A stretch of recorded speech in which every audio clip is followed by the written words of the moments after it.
પાટણ જિલ્લાના સમી તાલુકાના સમી ગામમાંથી સ્વચ્છતા અંગે ચિંતાજનક દ્રશ્યો સામે આવ્યા છે। ગામના મધ્ય ભાગમાં આવેલી જાહેર જગ્યાએ ઉકરડાના મોટા ઢગલા થતા સમગ્ર વિસ્તારમાં ગંદકીનું સામ્રાજ્ય ફેલાયું છે। આ સ્થળની આસપાસ સમી તાલુકા પ્રાથમિક કુમાર શાળા અને શિક્ષણ સંકુલ આવેલા હોવાથી દરરોજ સેંકડો વિદ્યાર્થીઓ અહીંથી અવરજવર કરે છે। ઉપરાંત બાજુમાં મેમણ સમાજની મસ્જિદ તેમજ ઠક્કર લોહાણા સમાજવાડી આવેલી હોવાથી મોટી સંખ્યામાં લોકોની અવરજવર રહે છે।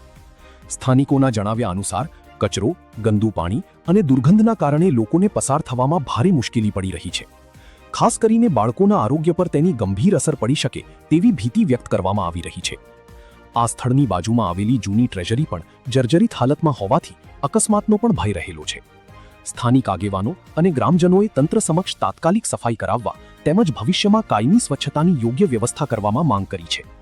હવે જોવાનું એ રહેશે કે સ્થાનિક તંત્ર આ ગંભીર સમસ્યાનો કેટલા સમયમાં નિકાલ લાવે છે। પરમાર ભીખાલાલ મોતીભાઈ, પ્રમુખ વેપારી એસોસિએશન સમી, આથી જાહેર કરવામાં આવે છે।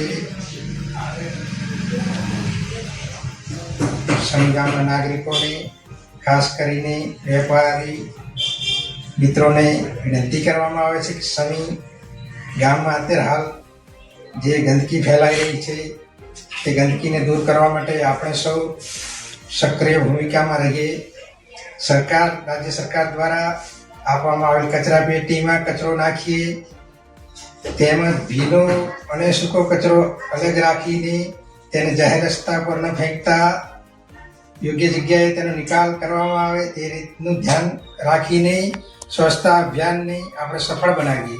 જય હિન્દ, ભારત માતા કી જય।